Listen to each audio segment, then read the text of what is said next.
What's up, everybody? Andrew Mahone here with Tricky Jim at Full Grip Games. Today I'm going to be showing off a brand new way to play Toxtricity VMAX in our upcoming post-rotation format team-up through Darkness Ablaze.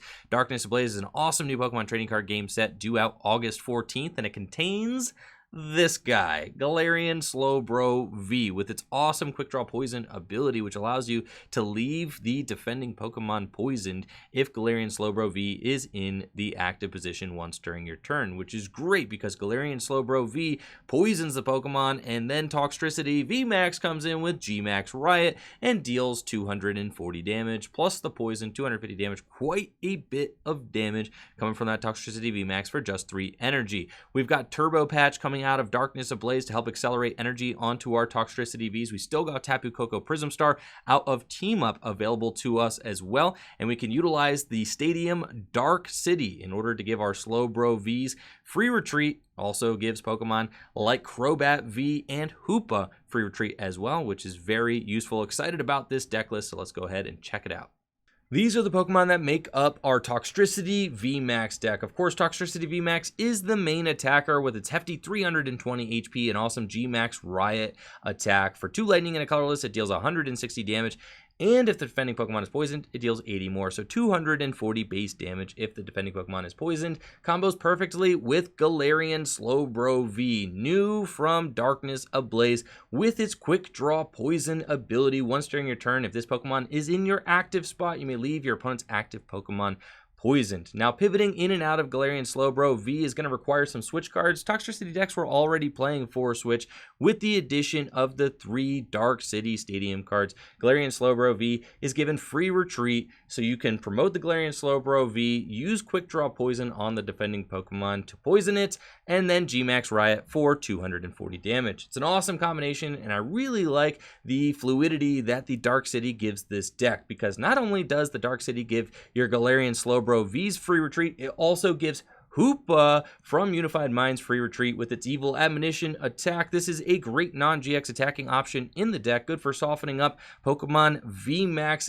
getting them ready for a big 2-hit KO with your own Toxtricity VMAX. Hoopa is also great against Eternatus VMAX for just 1 energy. It's a great attacker to have, and it gets free retreat with your Dark City. Dark City also gives Crobat V free retreat, which is one of the best consistency cards in the game right now. So having all of these options as free retreat really helps with the consistency of the deck, and it also helps you get into some really nice turn 1 attacks. Not only do we have Evil Admonition as an option for a turn 1 attack if we are going second, we also have both Toxtricity Vs. And what's really cool about Toxtricity VMAX is that it's got 2 Toxtricities to choose from. We're playing 3 of the promo Toxtricity V in the deck with its Energize attack, allowing you to attach a Lightning Energy card from your discard pile to this Pokemon. I feel like it's really good going second, since we do play Turbo Patches and stuff like that, but having the option to Energize, guarantee that energy to the active, can allow you to build up 2 Toxtricity VMAX very quick, since you might use Turbo Patch or Tapu Koko Prism Star on a bench Toxtricity,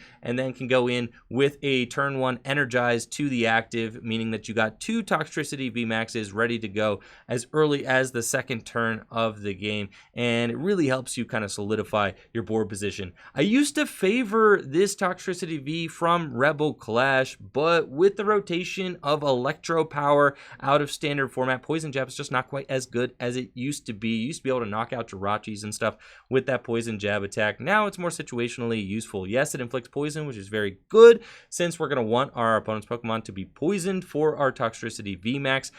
Really, it's good for knocking out ADPs. You can Poison Jab and Arceus, Dialga, and Palkia if your opponent happens to start it, and start to chip away at its massive 280 HP early on, as early as the first turn of the game going second. And then if you hit a Turbo Patch somewhere along the line, you can potentially get a turn 2 Gmax Riot for 240 damage, plus the poison.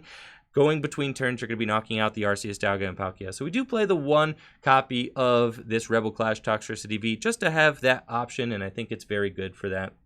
Now, we do play 2 copies of Dedenne and 2 copies of Crobat V in the deck. Crobat V, new from Darkness Ablaze, one of the best cards ever printed in the history of the Pokemon trading card game. And I say that, you know, not lightly. Shaymin EX is one of the best cards ever printed in the history of the Pokemon trading card game. Crobat V is also very good and has 180 hit points. It's just an incredible card, allowing you to fill your hand once during your turn to 6 cards if you play Crobat V from your hand to your bench. And then Dedenne GX with the Day-Day change ability. So it just gives you a ton of draw outs. You have 2 options to Day-Day change, 2 options to use Crobat V's Night asset throughout the course of the game, giving you some very explosive draw. And Crobat V is not even a bad starter since you can use Dark City to get free retreat out of that Crobat V. So I do like the 2-2 split, just giving you some explosive draw options. Now that Acro Bike is rotated, I used to really like Acro Bike in my Toxtricity VMAX deck. Do also enjoy Eldegoss V in the Toxtricity deck, helping you to get back cards like Boss's Orders, Marnie, or even Mallow and Lana. Can be very good for Eldegoss V. I was considering a copy of Balelba and Bryson Man in the deck as well to limit Eternatus VMAX's bench, so that is something that you could consider in this deck. I don't have it teched in quite yet, but it's something to keep on your radar as a card that you could potentially pull back with Eldegoss V's Happy Match ability to help keep Eternatus VMAX in check.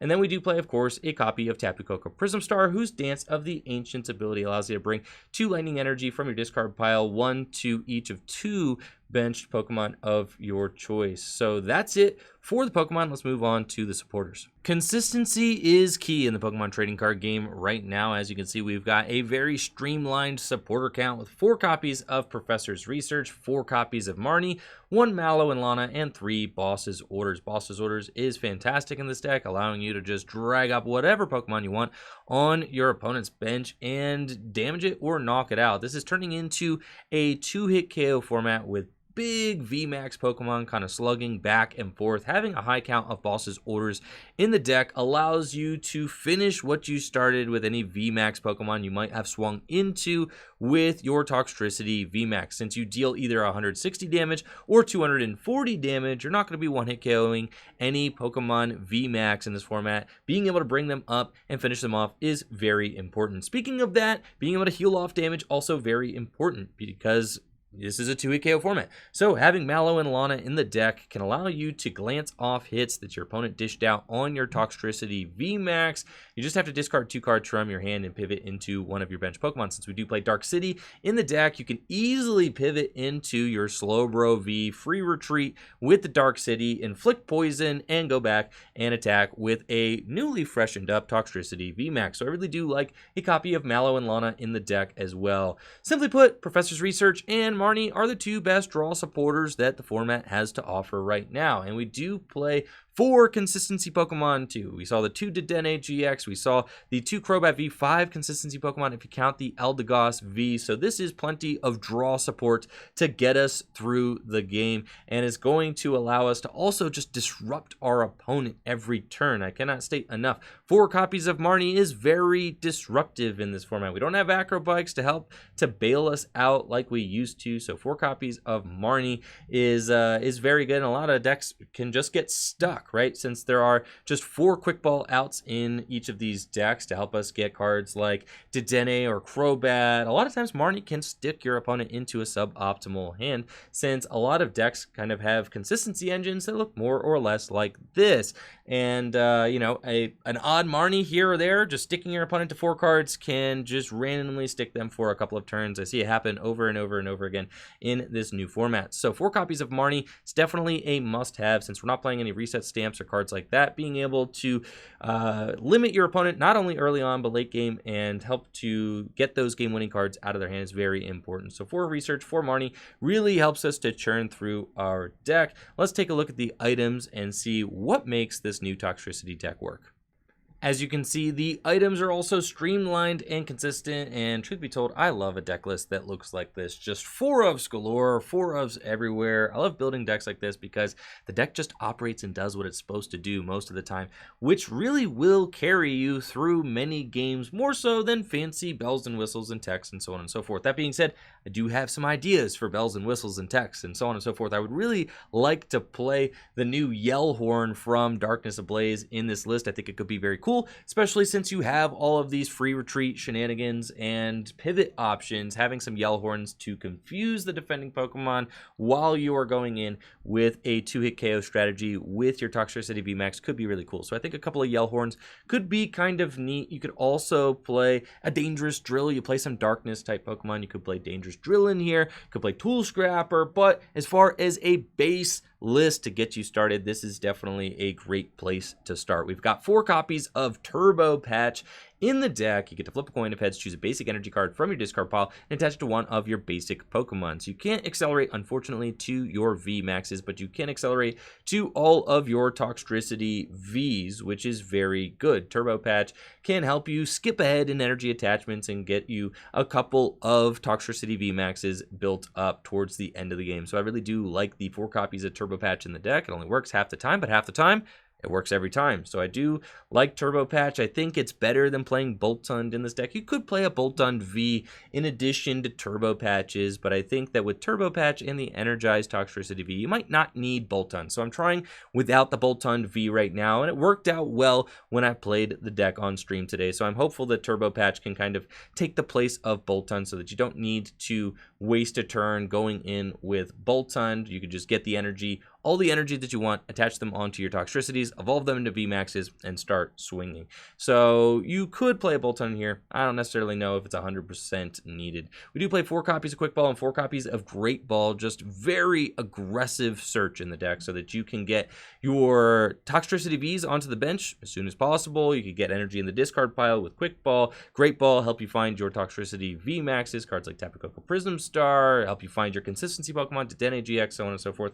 We don't play a ton of Pokemon in this deck, so Pokemon communication is a little bit weaker than Great Ball, I feel like. And Great Ball, I think, is better than Evolution Incense, since Evolution Incense can't get your basics. I'm going with Great Ball for now, and as you've seen, if you watched a lot of my videos, I'm definitely a fan of Great Ball for its turn 1 utility, especially in this format where you cannot play supporter cards on your first turn going first. Having Great Balls in your hand on turn 1 going first is very good, so we do play Great Balls for that. 4 copies of Switch. It's going to allow you to switch in and out of your Galarian Slowbros, so I really like the 4 copies of Switch in here, also just for turn 1 consistency, getting your Toxtricity into the active position so it can energize to itself, getting the Galarian Slowbro in the active. 4 copies of Switch is definitely a must-have.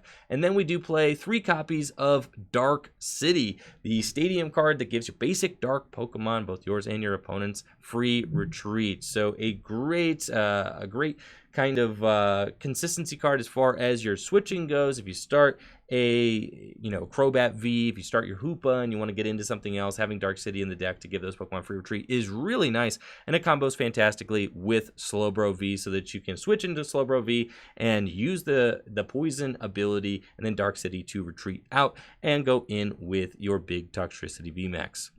And last but not least is the energy. We play 4 copies of Speed Lightning Energy, giving you that little bit of extra dig in your deck, which is very nice since we don't have Acrobike anymore. Speed Lightning Energy kind of fills that void, giving you some extra boost to your turns in combination with Crobat and Dedenne. You get to see a lot of cards on each of your turns with this deck. So I really do love the Speed Lightning Energies, giving you that extra dig, but with Speed Lightning Energy, you cannot accelerate it out of the discard pile with your Turbo Patch. You cannot accelerate it out of the discard pile with Tapu Koko Prism Star. So we do have to play a healthy amount of basic Lightning Energies in the deck. And I've decided that I think about 8 is correct. You could skimp to 7, but you want to have enough basic Lightning Energy that you actually get some into the discard pile early so that you can use your Turbo Patches. You could use your Tapu Koko Prism Star. You could use your Energize attack on your Toxtricity V for a full effect. So you have to play, I feel like, at least 8 Lightning Energy to consistently get them into the discard pile. Again, without Acrobike, it is a little bit more difficult to get those energy into the discard pile. We could play a stadium like Viridian Forest, but we actually have to play the Dark City Stadium to give our Slowbros free retreat. So the end issue is that you just have to play more Lightning Energy than you might want to, considering you only have to power up a couple of Toxtricity VMAXs in order to win the game. And I think about 8 feels correct from what I've been testing so far. We do have plenty of options to put them in the discard pile. We've got Quick Ball, we got Research, we got Dedenne, so there are outs to get those lightning energies in the discard pile. Mallow and Lana as well in a pinch can do it. And that's it for our new Toxtricity VMAX deck. Hopefully you guys all enjoyed the deck profile. Let me know, what do you think of the new Galarian Slowbro V paired with Toxtricity VMAX? What do you think of the list? Let me know in the comments below. Thank you all so much for watching the video. Make sure to like the video, sub to the channel, ring that bell, and of course, if you have not already, make sure to check out the Twitch channel, twitch.tv/TrickyJim, where I stream live Pokemon trading card game content every single weekday. Also, make sure to check out fullgripgames.com for all your trading card game singles. If you're looking to sell your cards, you've got extra cards lying around the house, bulk, hollow, singles, you name it. We are always buying cards at Full Grip Games, and selling your cards Full Grip helps to support the content we create here on Tricky Jim. I've got a link to the Full Grip Games buy list in the description below. It really is as simple as you fill out the buy list with the cards you want to sell. You send us the cards, we send you the cash. It really is that easy. Also, make sure to check out fullgripcodes.com for instant CGO code delivery. If you're looking for all of the latest Pokemon trading card game online codes instantly delivered via email. And with that, I'm out. Y'all take it easy and have a great day. Peace.